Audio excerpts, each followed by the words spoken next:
Dugaan politik uang yang dilaporkan tim pemenangan paslon Gubernur Kepri nomor urut 1 Ansar Ahmad dan Nyanyang Haris Pratamura awalnya dilakukan dengan cara konsultasi ke kantor Bawaslu Kepri.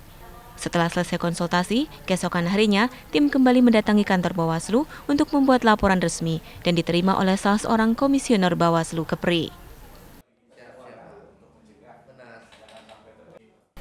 Pelaporan yang dipimpin oleh Ketua Pemenangan Paslon Gubernur Kepri nomor urut 1 Ansar Ahmad dan Nyanyang Haris Pratamura wilayah Kota Tanjung Pinang, Untung Budiawan, membawa sejumlah barang bukti berupa dokumen dan foto dugaan money politik yang dilakukan Paslon Gubernur Kepri nomor urut 2 Muhammad Rudi dan Aunur Rafiq di wilayah Kota Tanjung Pinang. Dugaan politik yang dilaporkan berupa aksi seorang yang diduga koordinator paslon Muhammad Rudi dan Aunur Rafiq yang menghimpun warga dengan cara melakukan pencatatan dan pendataan dengan meminta identitas kependudukan serta nomor telepon. Kami sudah melaporkan itu sebagai tindak permulaan awal dan selanjutnya Bawaslu kita serahkan mereka untuk melakukan penyelidikan ataupun pengkajian di lapangan seperti apa. Atas laporan dugaan politik uang tersebut, Komisioner Bawaslu Kepri, Rosnawati, mengatakan akan menindaklanjuti dengan terlebih dahulu melakukan pengkajian bersama tim Gakumdu. Pengkajian ini setelah diterima laporan ini kita ada 2 hari. Di 2 hari itu 2 hari kalender. Nah, itu kita akan melakukan kajian, nanti dari kajian itu baru kita akan melihat seperti apa tindak lanjutnya, Pak. Meski telah dilaporkan secara resmi, pihak pelapor maupun Bawaslu Kepri masih enggan menunjukkan bukti-bukti dugaan politik uang dengan alasan masih dikaji. Dari Tanjung Pinang, Kepulauan Riau, Kurnia Saifullah Hairullah, TV One mengabarkan. Lingkaran Survei Indonesia LSI Denijaya kembali merilis hasil survei terbaru elektabilitas pemilihan Gubernur Riau dan tingkat partisipasi.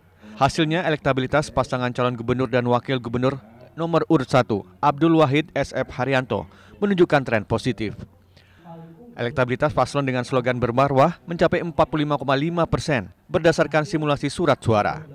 Sementara paslon nomor urut 2 M. Nasir M. Wardan, tren hasil survei cenderung stagnan di angka 13,4%. Sedangkan paslon nomor urut 3 Samsuar Mawardi M. Saleh di angka 16,5% atau cenderung turun dari hasil survei bulan Oktober 2024 lalu di angka 22%. Menurut LRC, salah satu penyebab kenaikan elektabilitas paslon nomor urut 1 dari paslon lainnya karena adanya dukungan Ustadz Abdul Somad terhadap kandidat Abdul Wahid SF Haryanto. Kita melihat ada 4 alasan daripada kenaikan ini. Yang pertama memang tidak bisa dilepaskan daripada dukungan Ustadz Abdul Somad terhadap pasangan kandidat ini. Sebagaimana kita tahu di baliho-baliho beredar itu foto Ustadz Abdul Somad bersama dengan pasangan ini, termasuk juga kampanye di berbagai tempat. Kemudian tidak hanya siang, malam, pagi, sore, tapi juga Ustadz Abdul Somad banyak berkeliling. Jadi dengan adanya Ustadz Abdul Somad tentu ini juga menaikkan popularitas daripada Abdul Wahid SF Haryanto, kemudian juga seakan-akan menjadi garantor kepercayaan terhadap pemimpin ini, karena butuh masyarakat bahwa pemimpin ini layak dipercaya. Dengan adanya Ustadz Abdul Somad, tentu ini bisa meningkatkan tingkat kepercayaan masyarakat terhadap kandidat ini yang pertama. Survei ini dilakukan mulai tanggal 6 hingga 12 November 2024 dengan metodologi survei berdasarkan penarikan multistage random sample. Dengan jumlah sampel 1.200 responden serta margin of error di angka 2,9%. Dari Pekanbaru Riau, Muhammad Arifin, Fazza Ramadan, TV One mengabarkan.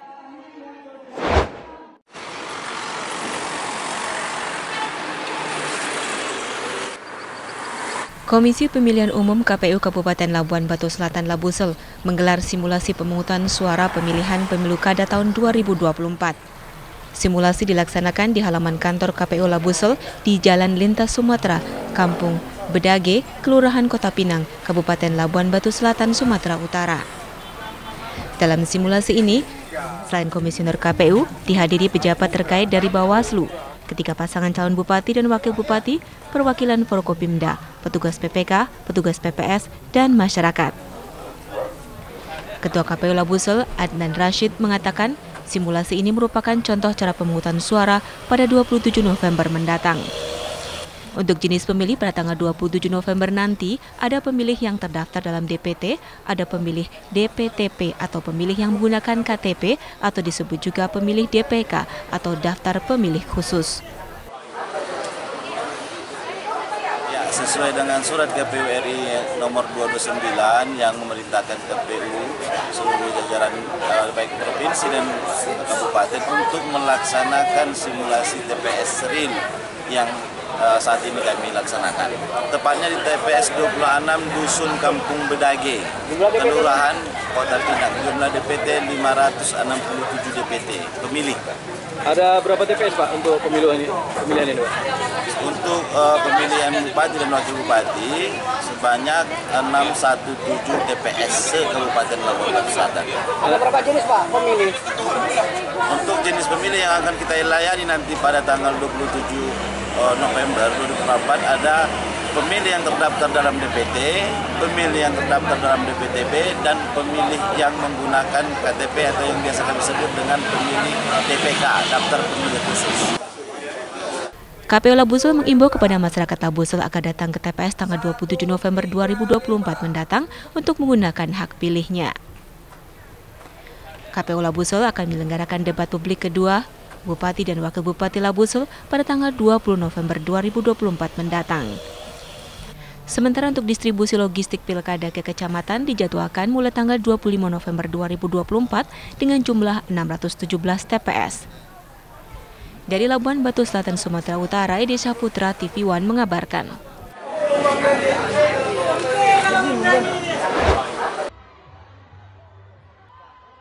Empat pasangan calon kepala daerah Kota Bukit Tinggi, Sumatera Barat mengikuti debat putaran terakhir dalam rangkaian Pemilu Kada 2024.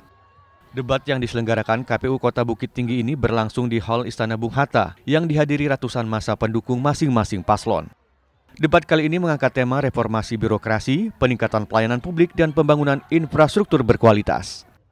Debat berlangsung sengit dan saling serang, terutama pada sesi tanya jawab antar paslon. Debat kita yang terakhir sebelumnya sudah kita laksanakan pada tanggal 9, kemudian hari ini kita laksanakan pada tanggal 16. Kita mengundang seluruh pasangan calon, kemudian tim pendukung juga, Perkopimda juga ada. Materi kita Pak. Ya, untuk tema debat kita hari ini yaitu reformasi birokrasi pemerintahan, kemudian pembangunan infrastruktur yang berkelanjutan. Tim yang dilibatkan siapa aja analis? Tim yang dilibatkan ya panelis ada 5 orang, itu unsur akademisi, kemudian juga ada perumus, unsur akademisi juga ada tokoh masyarakat di sana. Pilkada Kota Bukit Tinggi 2024 diikuti 4 pasangan calon. Paslon nomor urut 1 Marfendi Fauzan, kemudian Novil Anoverta Frisdoreja sebagai paslon nomor urut 2, lalu paslon nomor urut 3 Erman Safar Heldo Aura dan Muhammad Ramlan Nurmatias Ibnu Asis sebagai paslon nomor urut 4. Dari Bukit Tinggi, Sumatera Barat, Donald Caniago, TV One mengabarkan.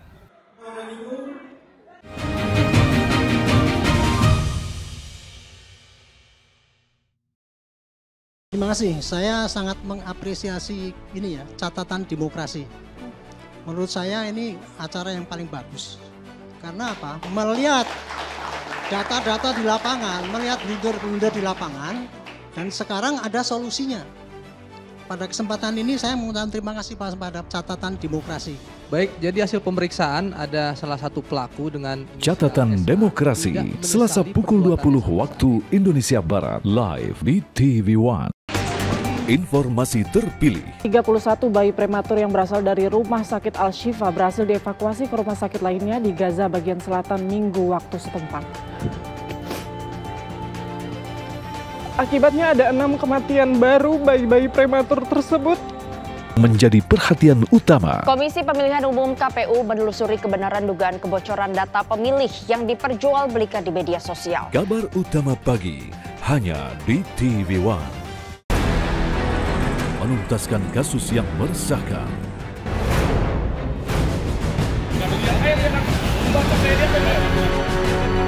Memburu pelaku tindak kejahatan.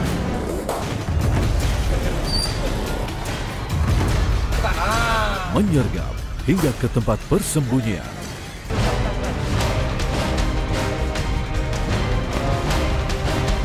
Buru Sergap di TV One. Membedah informasi dengan ketajaman analisa. Bagaimana konfigurasi atau prediksi konfigurasi nantinya di Senayan. Bang Erwin? Kita ingin menjaga demokrasi itu untuk kepentingan bersama. Dan insya Allah Golkar akan berada di depan untuk itu. Menghadirkan pandangan para pengamat dan ahli. Menjaga demokrasi itu merupakan hal yang paling penting, Bang Emrus. Bukankah kita lebih mengedepankan musyawarah mufakat untuk kepentingan rakyat? Apa kabar Indonesia Malam di TV One? Selalu ada kabar yang menjadi perhatian utama. Meskipun proses penghitungan suara Pilpres 2024 masih berlangsung, sejumlah pemimpin negara tetangga dan negara sahabat mengucapkan selamat kepada Prabowo Subianto. Menjadi catatan penting bagi semua. Kasus perundungan di sekolah Binus Serpong yang melibatkan anak-anak sejumlah figur ternama berkembang cepat. Hari ini kami gelar perkara untuk peningkatan status dari penyelidikan ke Kabar utama di TV One.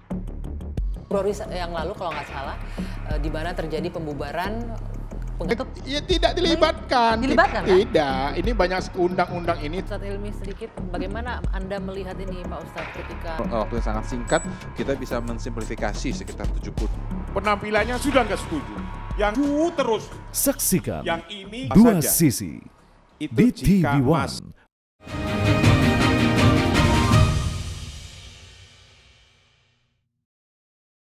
Wacana pemekaran di Sumatera Utara adalah keinginan beberapa wilayah. Wacana ini muncul dengan alasan pemerataan pembangunan dan akses layanan yang lebih baik untuk daerah-daerah terpencil. Namun di sisi lain muncul kekhawatiran tentang kemampuan keuangan daerah dan kesiapan infrastruktur untuk mendukung pemekaran tersebut. Isu ini juga memicu pro dan kontra di kalangan pimpinan dan masyarakat lokal, sehingga membutuhkan kajian mendalam dan dialog yang melibatkan berbagai pemangku kepentingan untuk mencapai keputusan yang terbaik. Pertanyaannya, apakah langkah konkret yang akan Bapak ambil untuk mengatasi tantangan terkait wacana pemekaran di beberapa wilayah di Sumatera Utara agar dapat mewujudkan pemerataan pembangunan dan akses layanan lebih baik tanpa membebani keuangan daerah dan infrastruktur yang belum memadai? Demikian. Baik, masih ada waktu, ingin ditambahkan? Sudah cukup? Cukup. Baik, silakan kepada calon wakil gubernur nomor urut 2 untuk menjawab pertanyaan dari calon wakil gubernur nomor urut 1. Kami persilakan. Waktu Anda 2 menit dimulai pada saat Anda berbicara. Baik. Terima kasih.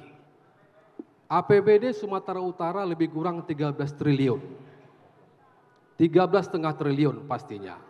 Kita tahu 13,5 triliun ini tidak akan mampu bisa menjangkau seluruh kabupaten kota yang ada di Sumatera Utara. Karena itu kami berharap dan mendorong terus bagaimana supaya Provinsi Sumatera Utara ini dalam rangka membangun keadilan dan pemerataan pembangunan, kita perlu meneruskan usulan pemekaran di Provinsi Sumatera Utara. Tentu yang pertama kita ingin mendorong dan juga sekaligus memperjuangkan bagaimana Kepulauan Nias menjadi provinsi di Sumatera Utara. Provinsi Tapanuli juga perlu kita mekarkan. Ini semua adalah tujuannya tidak lain adalah untuk memberikan pemerataan pembangunan, keadilan dalam sektor pembangunan, dan inilah yang dirasakan dan juga dibutuhkan oleh masyarakat kita. Karena kita sekali lagi perlu pahami 13,5 triliun ini tidak akan mampu untuk memberikan pembangunan yang rata di seluruh provinsi Sumatera Utara.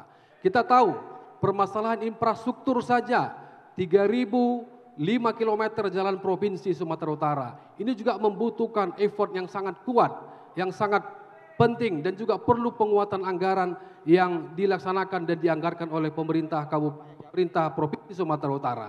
Karena itu kami sangat mendorong agar ke depan nanti pemekaran di Provinsi Sumatera Utara bisa dilakukan, bisa dilaksanakan, dan sedihnya 10 tahun terakhir ini pemerintah pusat memoratorium pemekaran yang ada di Indonesia, dan ini adalah sumber dari bagaimana pemerataan ini bisa tidak terlaksana di Provinsi Sumatera Utara. Saya kira kembali kepada ini, moratorium ini harus segera dicabut untuk memberikan pemerataan pembangunan yang ada di Sumatera Utara. Terima kasih. Habis, terima kasih. Kami persilakan kepada calon wakil gubernur nomor urut 1 untuk menanggapi. Waktu Anda 1,5 menit dimulai pada saat Anda berbicara.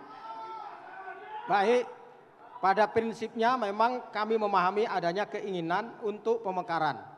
Dan jika ini memang merupakan suatu kebutuhan bagi masyarakat, terutama di kabupaten, tentu ini harus kita buat dengan mekanisme dan sistem sesuai peraturan perundang-undangan. Maka dalam hal ini mungkin ada ditambahkan oleh Pak Gubernur, kami silakan. Dipersilakan. Baik, silakan, boleh ditambahkan. Baik, terima kasih. Kami memang sudah keliling di beberapa kabupaten kota di Sumatera Utara. Memang ada beberapa kabupaten kota yang ingin mekar dari Sumatera Utara. Tapi yang dibilang Pak Hasan tadi, mohon maaf Pak, jangan kita jadikan pemekaran ini jadi isu-isu politik saja Pak. Karena mau meraih suara, kayak di Nias Bapak bilang tadi, gara-gara mungkin belum pernah disentuh selama 5 tahun yang lalu, biar dapat suara di sana, udahlah isu mekar di sana biar dapat suara. Nggak boleh Pak. Kalau kami nanti walaupun kalau memang untuk dimekarkan kami setuju. Tapi Provinsi Sumatera Utara harus tetap masuk. Jangan mereka mekar tapi merasa karena Provinsi Sumatera Utara tidak pernah membangun dan mereka minta mekar. Kalau mereka mau mekar boleh, tapi dengan kesan yang baik. Sudah dibangun Provinsi Sumatera Utara, sudah ada bekas pembangunannya, sudah ada monumen yang dibangun di sana, mekar silahkan. Tapi jangan mekar karena tidak diperhatikan. Baik, waktu habis. Itu nggak baik. Terima kasih kepada paslon nomor urut 1. Sekarang saya beri kesempatan untuk calon wakil gubernur nomor urut 2 untuk menanggapi kembali. Waktu Anda 1,5 menit dimulai saat Anda berbicara. Yang mengatakan ini isu politik siapa Pak Bobi? Saya tidak pernah mengatakan ini sebagai isu politik kami, tidak. Yang saya katakan adalah demi keadilan pembangunan, demi pemerataan pembangunan. Sumatera Utara perlu kita dorong untuk dimekarkan. Nggak ada isu politik di sini. Pak Bobi aja yang mengatakan ini isu politik. Nggak ada.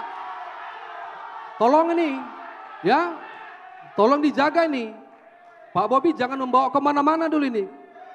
Jangan membohongi masyarakat, ya. Saya juga baru pulang dari Nias Pak. 6 hari saya di Nias, berkeliling dari Nias Selatan sampai ke Nias Barat. Saya rasakan bersama Pak Rapidin Simbolon. Saya rasakan Nias sangat membutuhkan pemekaran demi keadilan dan pemerataan pembangunan. Bukan isu politik.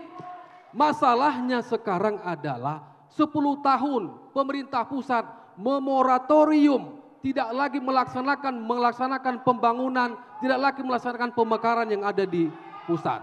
Jadi bukan di kita masalahnya.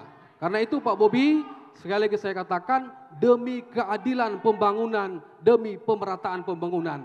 Bukan untuk isu politik. Tolong Pak Bobi bicara yang benar, dari hati Bapak bicara. Itu saya kira poinnya. Saya kira itu poin kami. Terima kasih Pak.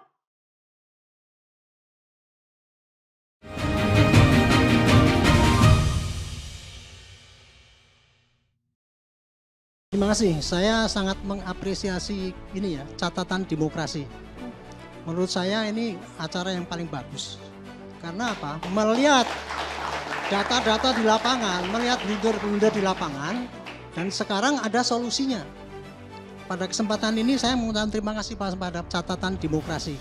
Baik, jadi hasil pemeriksaan ada salah satu pelaku dengan Catatan Demokrasi, Selasa pukul 20 waktu Indonesia Barat, live di TV One. Informasi terpilih. 31 bayi prematur yang berasal dari Rumah Sakit Al-Shifa berhasil dievakuasi ke rumah sakit lainnya di Gaza bagian selatan Minggu waktu setempat. Akibatnya ada 6 kematian baru bayi-bayi prematur tersebut. Menjadi perhatian utama. Komisi Pemilihan Umum KPU menelusuri kebenaran dugaan kebocoran data pemilih yang diperjualbelikan di media sosial. Kabar utama pagi hanya di TV One. Februari yang lalu kalau nggak salah, di mana terjadi pembubaran ya tidak dilibatkan. Dilibatkan kan? Tidak, ini banyak undang-undang ini. Ustadz Ilmi sedikit, bagaimana Anda melihat ini Pak Ustadz ketika waktu yang sangat singkat kita bisa mensimplifikasi sekitar 70. Penampilannya sudah nggak setuju. Yang terus. Saksikan yang ini dua saja. sisi Itu di jika TV One. Menuntaskan kasus yang meresahkan.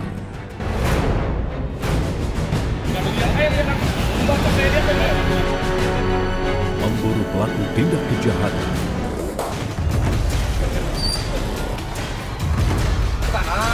Menyergap hingga ke tempat persembunyian.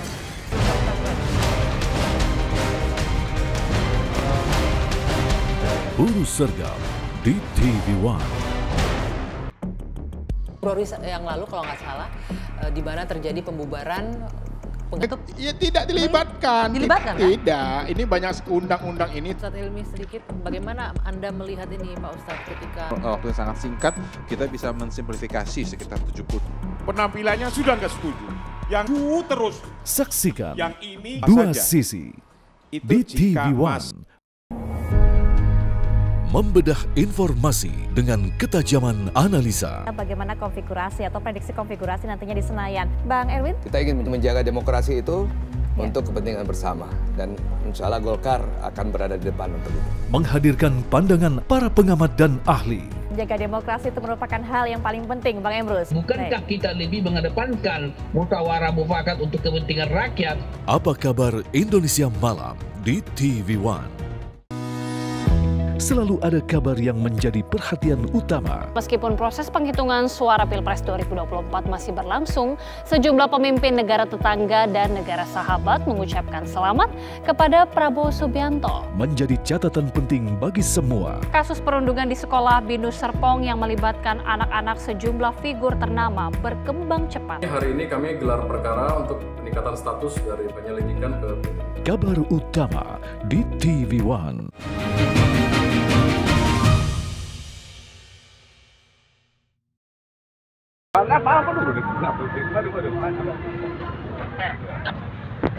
Beginilah suasana kampanye calon gubernur Sumatera Utara nomor urut 2 Edi Rahmayadi yang digelar di lapangan Merdeka, Kota Sibuhuan, Kabupaten Padang Lawas. Edi Rahmayadi yang didampingi tokoh masyarakat Tapanuli bagian selatan dan mantan wali kota Medan Rahutman Harahap disambut meriah ratusan kader PDIP dan para pendukungnya.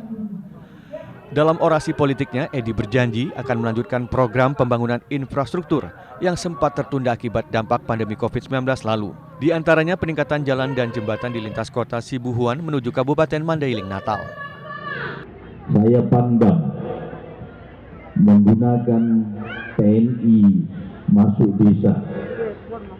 Sudah tembus jalannya, tapi begitu mau direncanakan, belum bisa terlaksana. Jembatan yang menghubungkan antara Palas dan Paluta sekarang masih menggunakan jembatan gantung yang sangat membahayakan di Sungai Brunei, yang harus juga kita selesaikan nanti sehingga rakyat di Palas ini benar-benar merasakan kemerdekaan. Mantan wali kota Medan, Rahutman Harahap juga meminta masyarakat Padang Lawas mendukung Edi Rahmayadi yang telah banyak membenahi infrastruktur Padang Lawas semasa menjadi gubernur Sumatera Utara yang lalu. Dari Padang Lawas, Sumatera Utara, Irfan, TV One mengabarkan. Pemerataan pembangunan ini harus bisa juga dilihat dari potensi-potensi daerahnya. 33 kabupaten kota di Sumatera Utara pasti punya potensi yang dimilikinya masing-masing. Ada potensi pertanian, ada potensi kelautan, ada potensi pariwisata, Pak. Pemerintah pusat sudah mencanangkan bagaimana memproduksi bahan bakar B35 dan akan mencanangkan menjadi B100, Pak. Menurut Bapak, dari 33 kabupaten kota, Bapak sudah 5 tahun menjelajahi 33 kabupaten kota ini, di kabupaten mana atau di kota mana cocoknya program mendukung B100 ini dilakukan di Provinsi Sumatera Utara, di kabupaten atau kota mana, dan bagaimana strateginya, Pak? Terima kasih.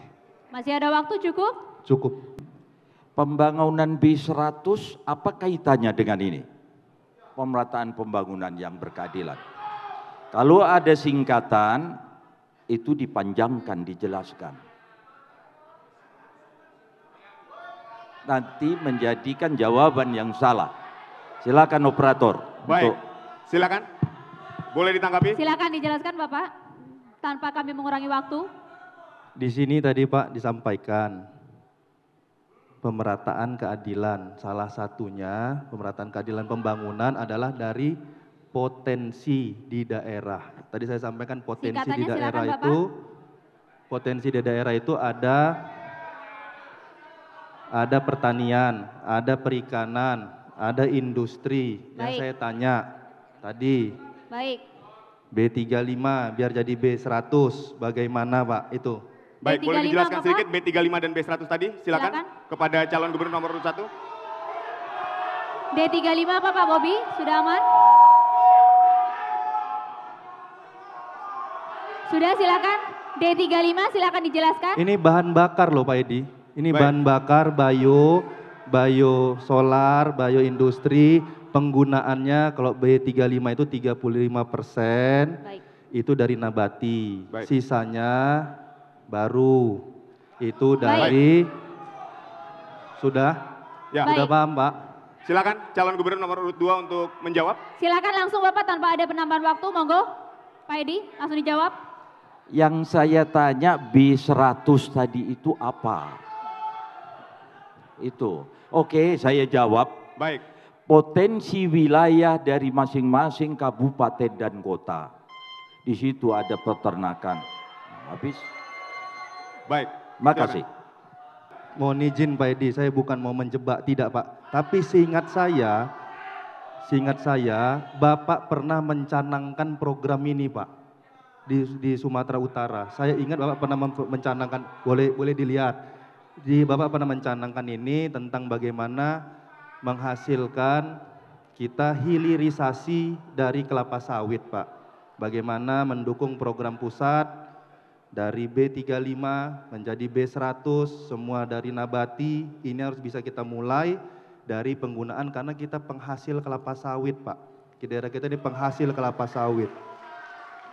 Dan kita harus memanfaatkan hilirisasi tersebut. Hilirisasi kelapa sawit yang harus benar bisa kita mulai. Kita mulai di Sumatera Utara bukan hanya jual TBS, bukan hanya jual CPO, tapi harus banyak turunan-turunan dari kelapa sawit yang harus bisa dihasilkan.